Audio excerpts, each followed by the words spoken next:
Welcome to another episode of the APL Spotlight Series. This is a very special series. It airs the day it tapes. I only invite the most fun, the coolest healers from around the globe to kind of play a little bit and to share again either part of their life story, what they do for folks.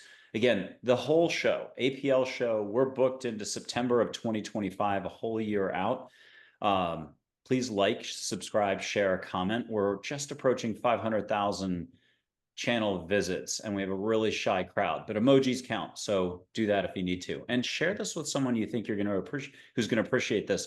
It's completely or wholly unlike any other show there's ever been. And why? Because we got, like, everyone's doing Yoda Jedi stuff on it. You're seeing light, you're hearing answers directly from the galaxy or from angels or from Thich Nhat Hanh. You're again seeing auras, catching sage smoke through two screens. So if you stick around long enough in these shows, most of our guests, out of 270, I'm going to predict a total of 10, will have not partaken in anything on air, and about four skipped everything off air and on air. Now, back to the show. APL Spotlight Series coming to us from Auckland, New Zealand. Just one of the most chill healers there is. He's got about 18 modalities tucked under his belt, from sound therapy, Tibetan yoga, and just a bunch of other amazing skills, Reiki, and so on. He's very relaxed. BRIAN BERNEMAN has been with us before. You can check out his origin story. It'll be in the future, though, for you on the APL show. He will cover it for us. BRIAN, it is always fantastic to see you. Thank you so much for coming back on. Well, thank you, Michael, so much for inviting me back. And it's a pleasure always to chat with you and with all of the energies that are going to come our way. And yes, such a pleasure to be able to connect and just to share some time together. And you've dedicated your life to helping others, to just simply following the pathless path, we'll call it, being here. You've cultivated quite some, I'll have to put it this way, it's not maybe the best way to say it, some authenticity. You're very relaxed. You're there in Auckland. Tell us a little bit about your life path, but in a short version. People can check out the future show where you described it all. Where are you today? What's going on today? And what's the path of a healer been like the last decade or two? Yeah, beautiful. In a very succinct way, I was born in Argentina. I grew up there, and I was really fortunate that when I was a kid, my parents started their own spiritual journey. And for some reason, I started to connect. I started to go to classes, and I started to go in my own journey that now it's been over 20 years of doing that, and it led me to Europe and to the US. I lived at a Tibetan Buddhist retreat center for a few years, immersing deeply in those teachings. And then now, for the last 10 years, I have been living in Auckland, New Zealand, and sharing what I'm doing, allowing more people to live more consciously, supporting them in whatever their unique path is to be able to come back to their wholeness, to come back to that place that it's uniquely theirs, to be well, to be able to enjoy life a little bit more. And as you mentioned, I do this with a lot of different modalities that I have learned through the years. And mostly all of that was for me more than to help others. The helping others just came a little bit organically from my own path. And as well, for the last 5 years, I have been teaching here at university around mental health and well-being. So yeah, it's been a really interesting journey that it's continuing all of the time. It's ever evolving as I am, as we all are. And yeah, it's such a privilege to be able to embark on this journey and to support others on their own journey as well. Wonderful. And just remind us which university you're at. So I'm at Auckland University of Technology. Awesome.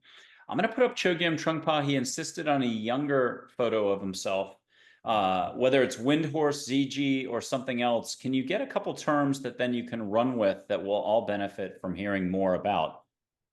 And this is a young photo of him, Chogyam Trungpa Rinpoche, Tibetan Buddhist monk or Lama, if you wish. Say, got it when you got it, and then all yours. Got it. Where are you Yeah, taking us? wonderful.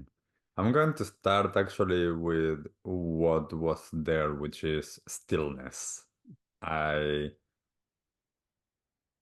I believe that it's one of the most important things that we can learn to do because mostly in our society, we don't know how to be still. We don't know how to still the body. We don't know how to still the mind. And to be able to have the capacity to find that stillness and to be in that space is such a wonderful capacity that we all have. Yet, because of whatever ways we've been conditioned in, we are not able to do so. And when we're able to find ourselves in that stillness, what we find is depth. We find that we can go in and we can go out. In that place of stillness, there is space, and we are space. And when we connect to that stillness, we're able to tap into those spaces that are there, that are the way that we expand our awareness, that we being able to explore this universe, both the inner universe and the outer universe.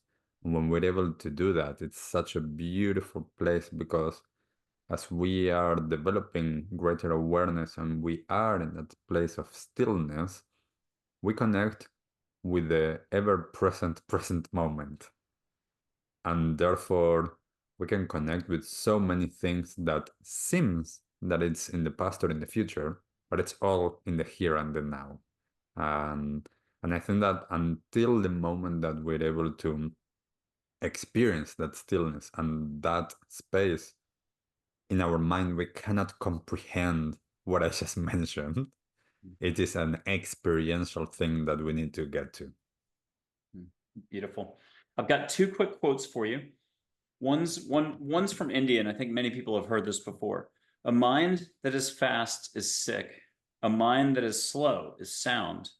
A mind that is still is divine. And another Native American chief said, "There's no such thing as silence, there's just stillness."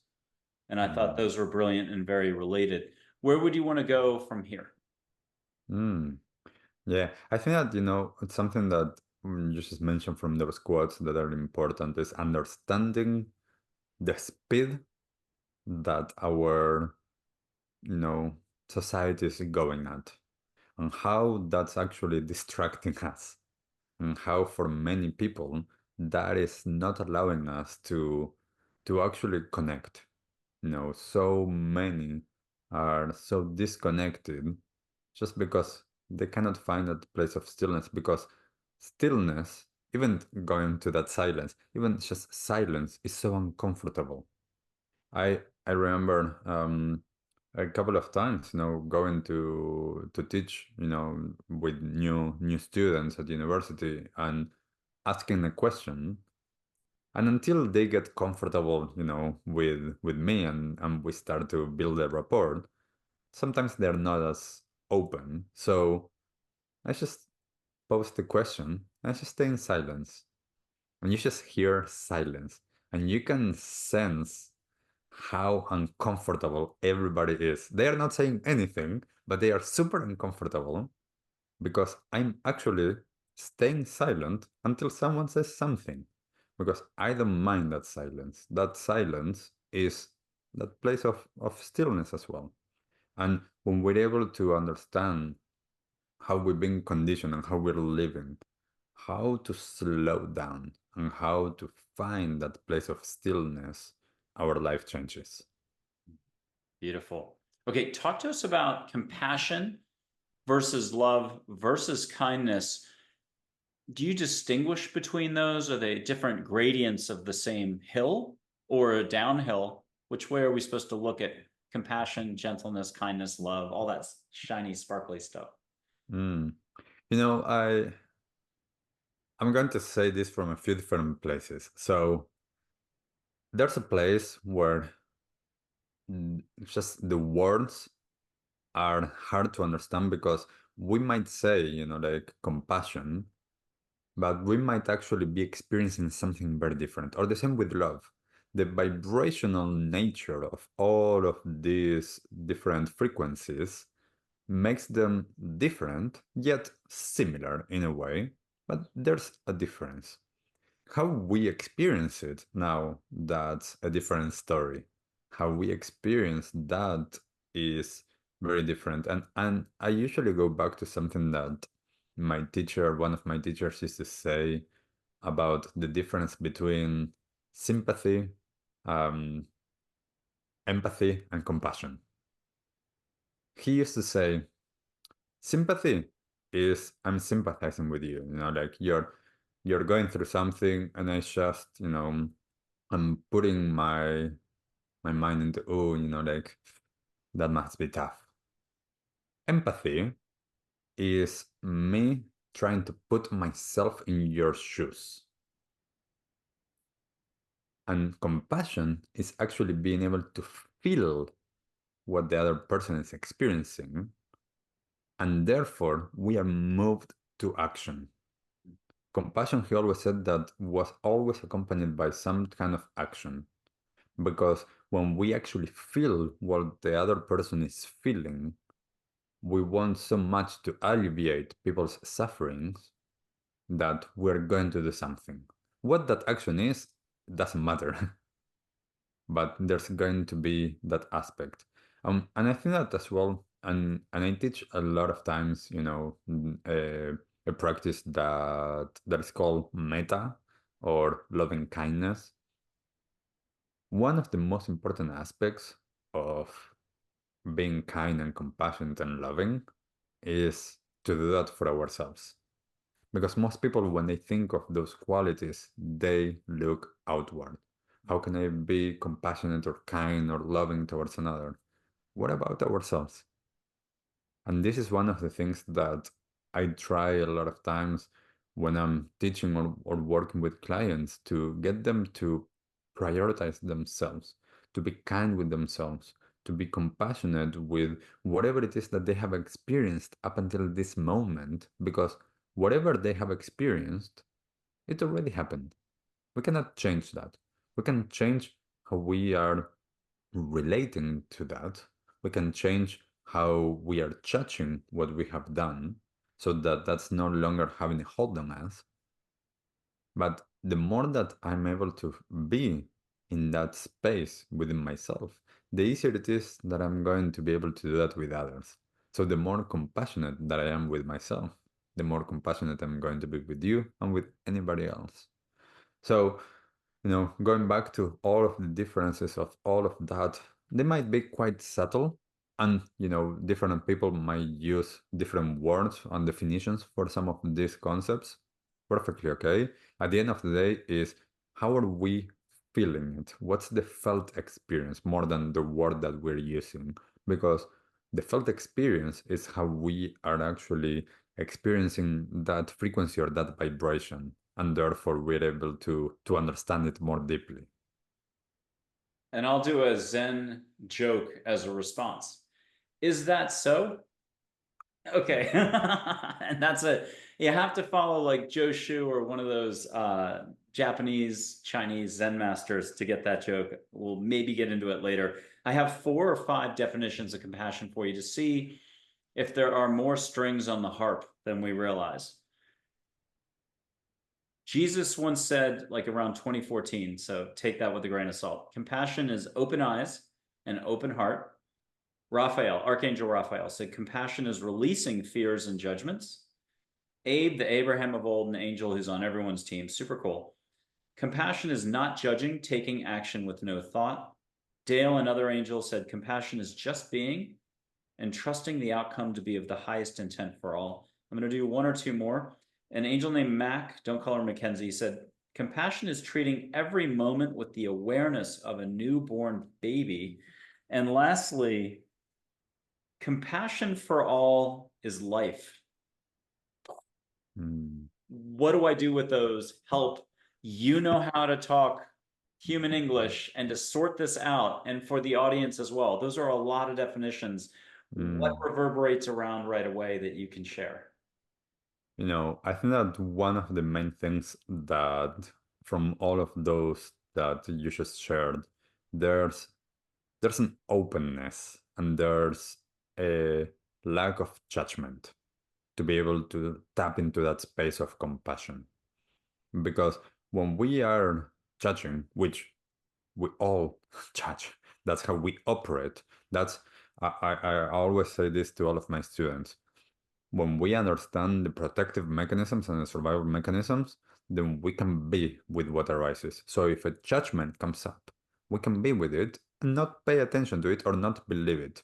So therefore, we create space to experience what's actually in front of us without that lens of the judgment. So when we're coming into a situation completely open, and I love that, like the last one about being reborn in a sense, like when we are just like a baby that is experiencing everything for the first time, we are not that quick to judge and we bring compassion. If we see, I often love watching sometimes images or videos of little kids, that they do things that other people might perhaps think, oh, they are not from the same culture or the same ethnicity or the same religion or the same skin color. And those kids, they just see another being in front of them and they are going to be loving.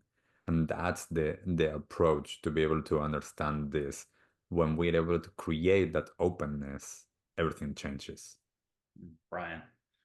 Nice. I am going to give one more quote, but then we're going to go off terrain, four-wheeling, and we'll ask for a mudra from you with some vibe. The audience can participate. They can put their hands up. 10 years later from now, people are going to be feeling it.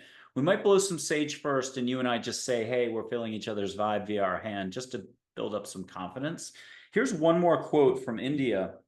I'm going to fail on knowing exactly who this is. I've only held on to this quote since 1992. So I can do my math. That's 32 years I've sat on this quote.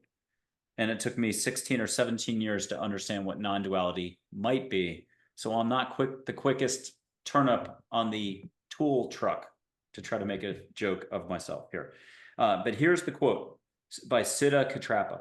Whatever the yogin sees is his instruction, and realization that all he sees is unborn. That is the most excellent guru. Innocence is the way to realize non-duality, for here the effects of virtue and vice are one. Do you mind tackling that one for us? I can read it again, but I don't think I have to. What do you think of that one? I think one of the interesting things about that quote is the understanding sometimes of innocence and how we might perceive innocence as something other than complete openness. And when we're able to actually go with innocence to our experience, that means we're not judging, we're not projecting, we are seeing things exactly as they are. And what are things exactly as they are? Nothing. Everything is nothing and everything is everything. This is, I think that from a non-duality perspective, one of the super interesting things that is out there. We are living in this realm here where everything seems to be, with shapes and forms, everything seems to be real. So there's something. And because, like my body is my body, it's not anything else. And I can touch it and I can be with it.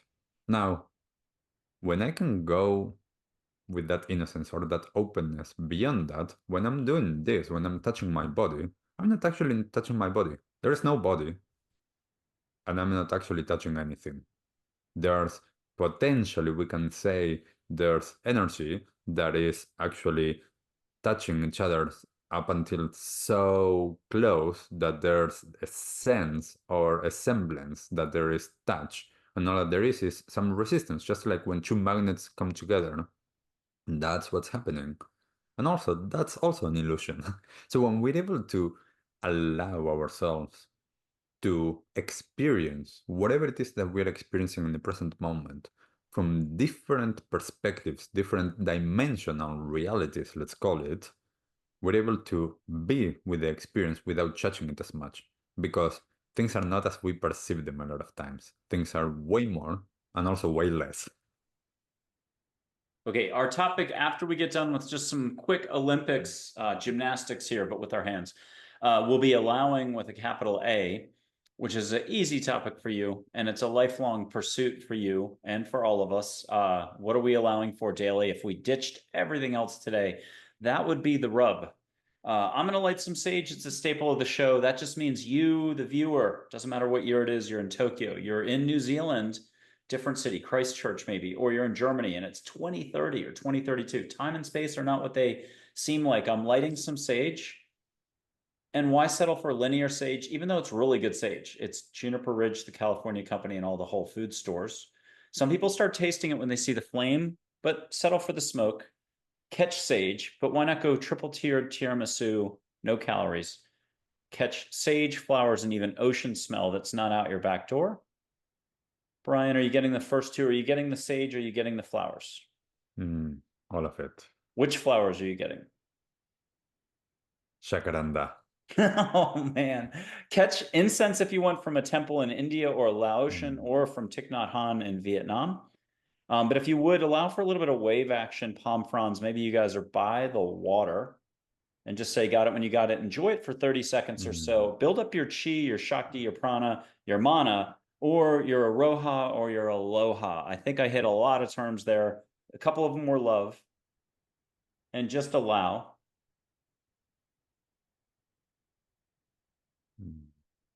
And when you're ready, actually have Thich Nhat Hanh with your eyes shut.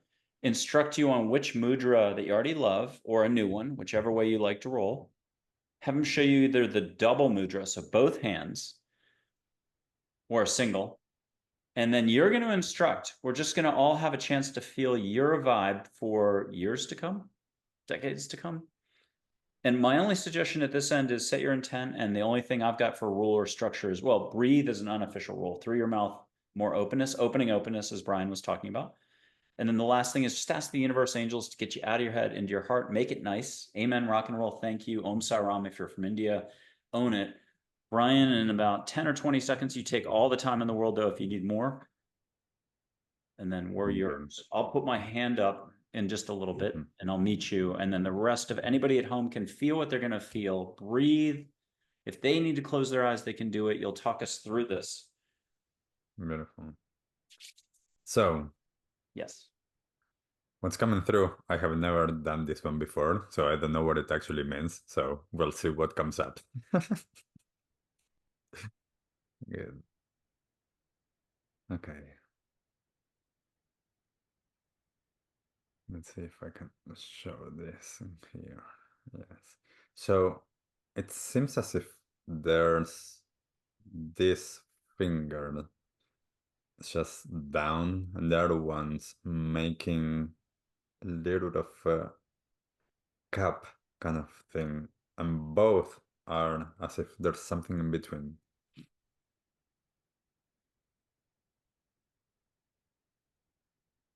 And it's going to rotate. Okay.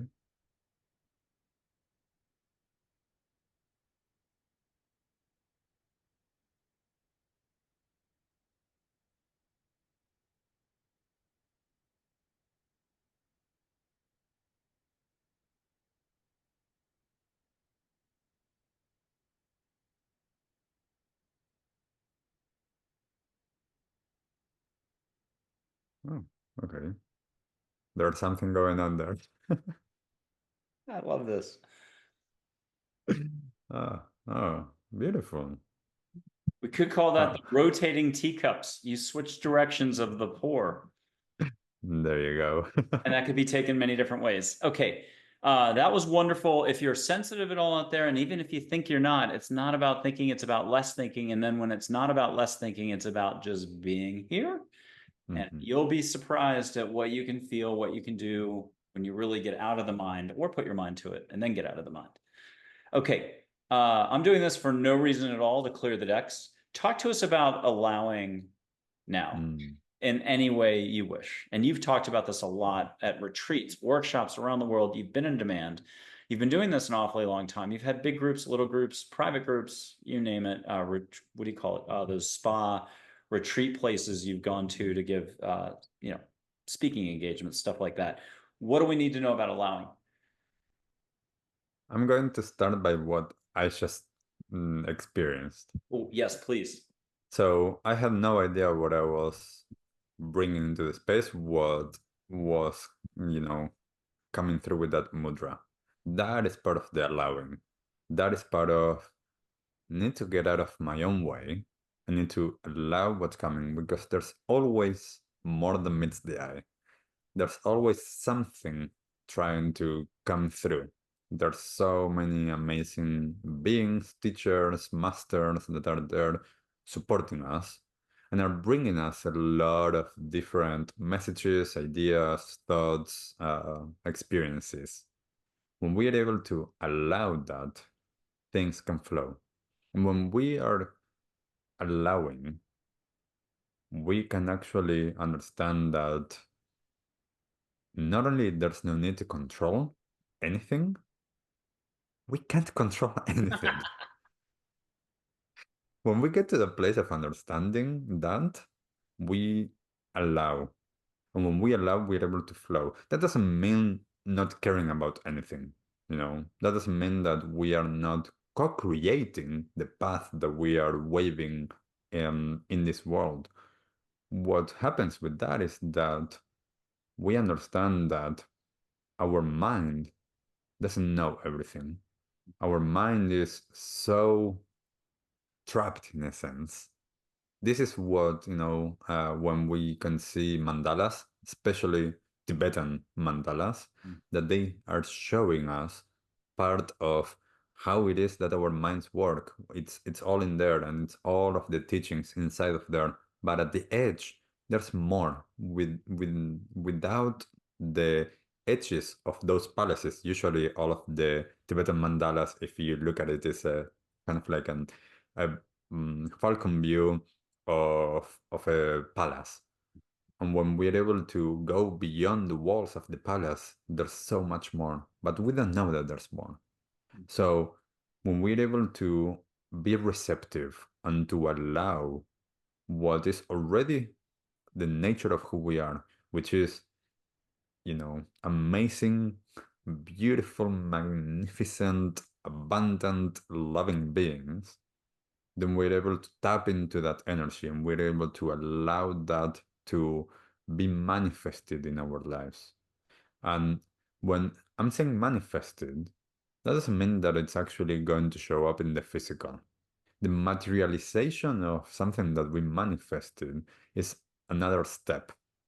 But a lot of times, what we need to understand is that when we allow something to come through, we don't actually care if it's going to materialize or not because we already experienced it.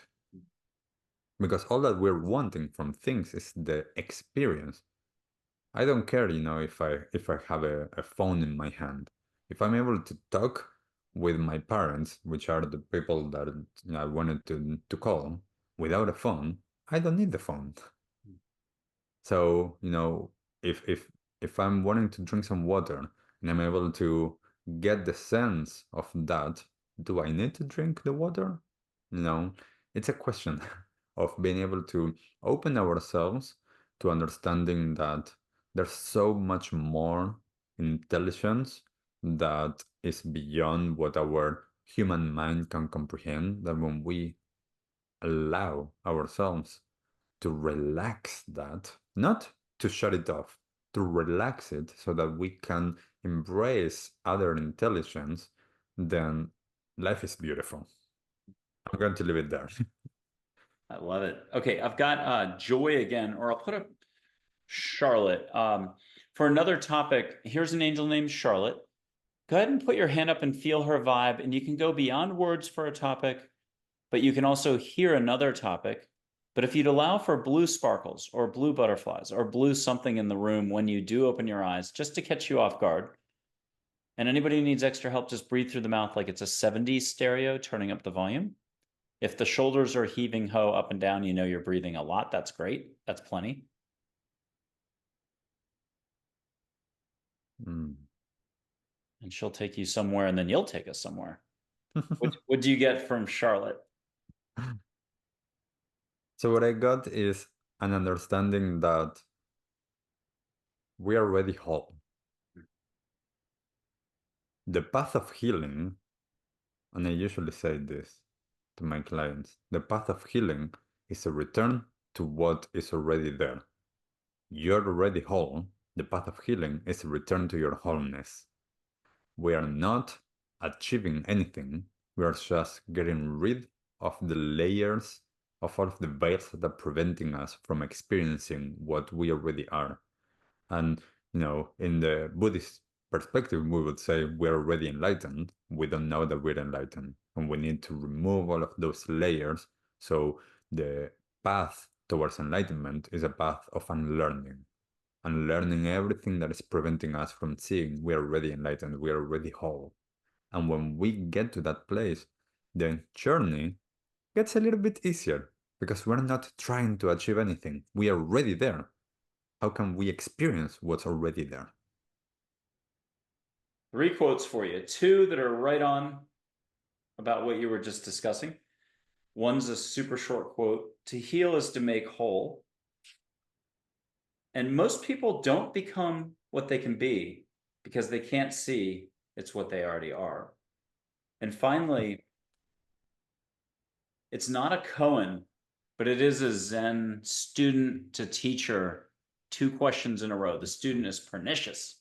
So the student comes running up to the Zen master, as happens thousands of times in these old written texts. I think this is from Zhou Shu.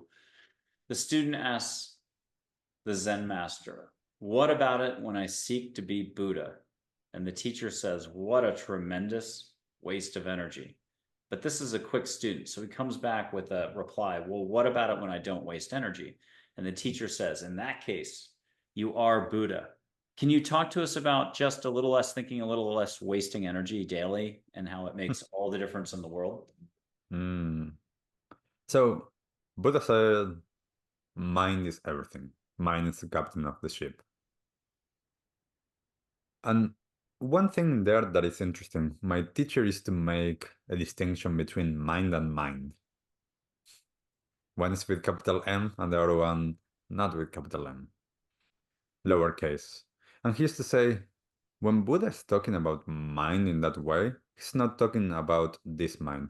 He's talking about mind as what we are, awareness.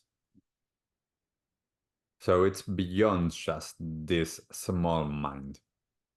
When we're able to understand how it is that this shapes our experience, then we can get to the place of understanding, what's already there and how it is that, we are also, we cannot, in a sense, this is the interesting thing, we've been talking about all of these different perspectives. We are not like batteries. Our energy cannot get depleted in a perspective because all that there is energy. If we are energy and we're surrounded by energy, we cannot be voided of energy. That's a perspective. Another perspective, this is how most people experience it. We are like a battery. We go through the day, we have less energy, or we expend more energy, therefore we have less. When we're able to marry those different perspectives, we're able to be in a continuous cycle of stimulation of energy and self, you know, what's the right word here? Self-perpetuating. So it never ends, it never stops. When we are able to give ourselves the permission to be with what's going on, we are actually touching experience as it is. So therefore, we are not losing that energy. Therefore, we're able to be closer to who we really are. So talking about either enlightenment or wholeness or perfection, however we want to call it, since we are already there, there is nothing that we have to do to get there.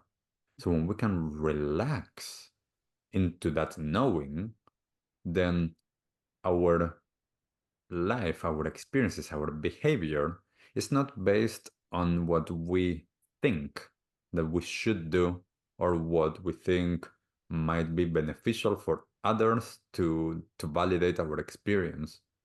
We just allow ourselves to be guided in the present moment to what needs to happen. And I think that when we understand that, we can operate in our society, in our modern society, with everything that's taking place. We can be having conversations, we can be working, we can be teaching, we can be chatting with friends. It doesn't matter what we are doing. We need to bring being into the space. When we do that, we're able to allow ourselves to master our experience, to master the mind, so we can use that instead of it using us. I'm going to try to make light of it with a capital L. To be or not to be, doing by being, being by doing, or doobie doobie do. Okay, so I'm going to put up two figures for you. I do have something just here that we've got this. You're going to have fun in a second. From Joy first, say, got it, that you got approval, thumbs up. Did you hear a yes? And Chogyam Trungpa, I no longer say Rinpoche. I know it's Rinpoche. I'm not embarrassed. Um, I will put up my background to show my energy. You don't have to show yours at home, folks, but this is just going to be aura light. You'll see what you see.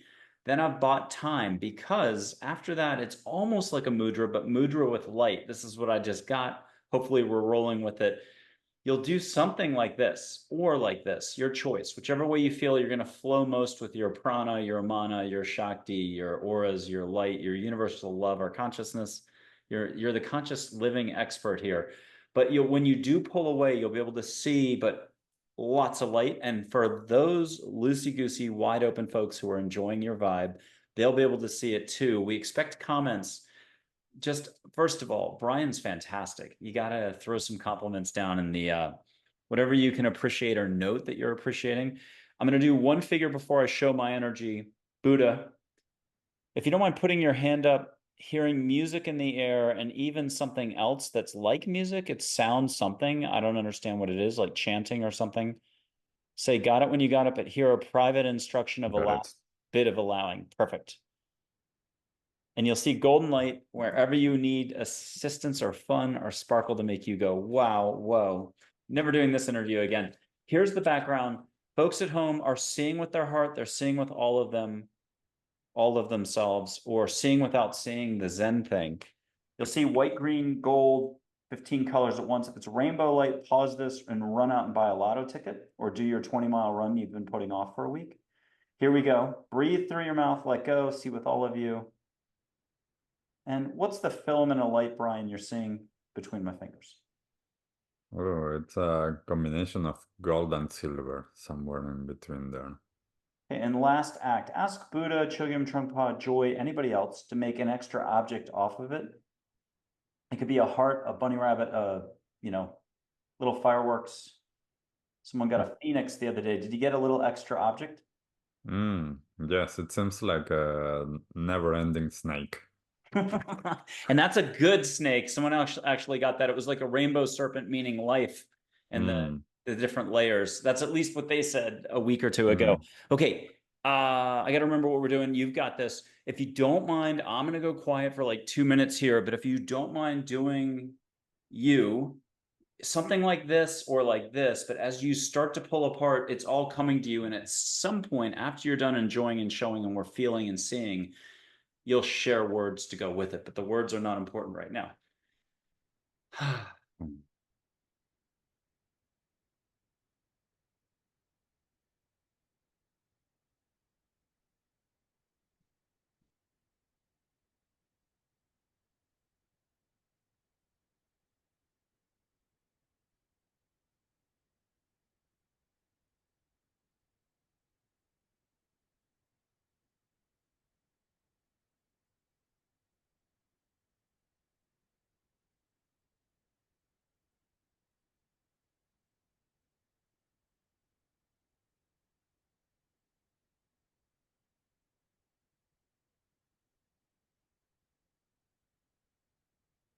Anyone needs help, breathe through your mouth and allow, no try yoda.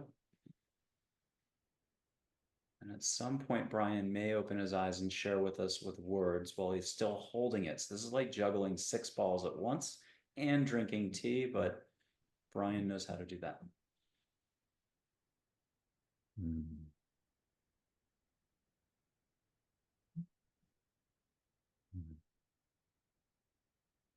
This is a wake-up call to remember what you already remember, which is that you're already whole, you're already perfect. There's nothing to achieve, there's nothing to do, there's only being.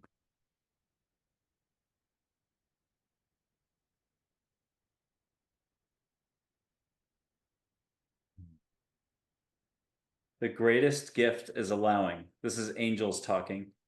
Well, this is faith in all can lead to a change in mankind. This is the path for all of man. This is about man bringing peace and joy to all.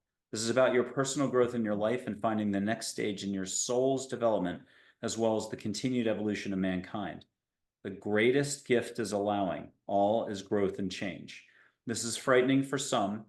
There's nothing to do here. Slow down the doing. Instead, breathe, smile, and relax. Appreciate all. And that's where the compassion for all is life kicked in after that. And how do we get to engage with our full potential as a human being? By being, by allowing it. Nothing to do. We are already there.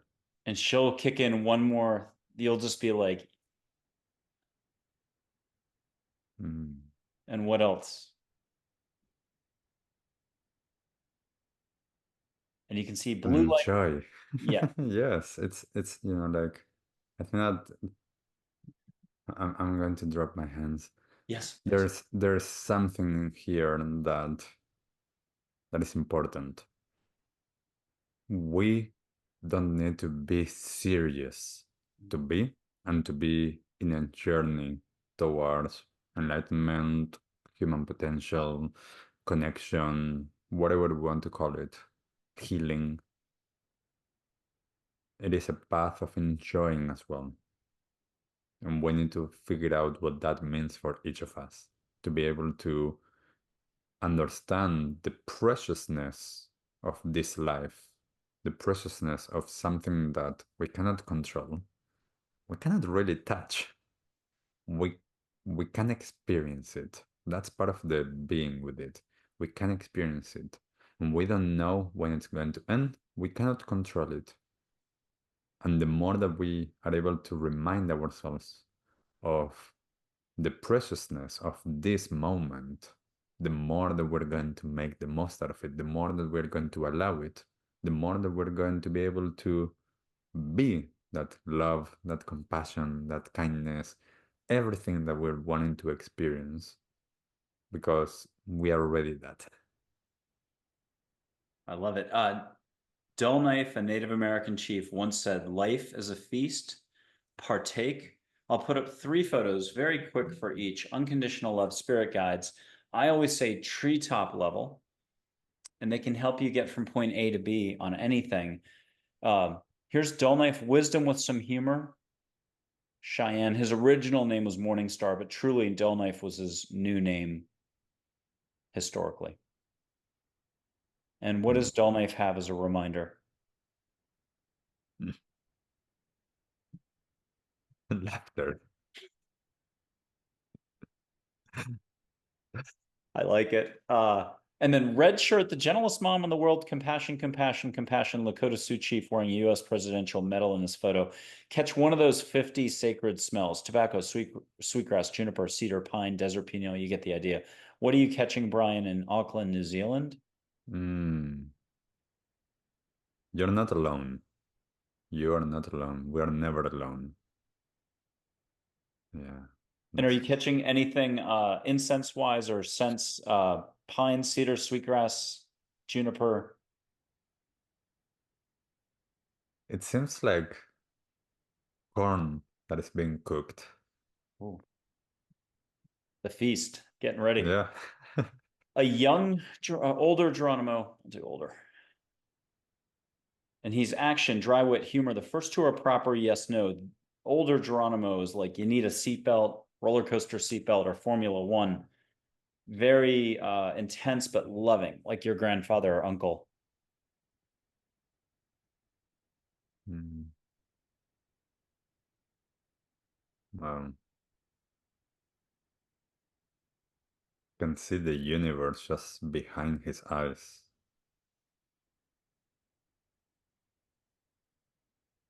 I think that, this is one of the beautiful things about our capacity is that by going in, we're exploring the universe.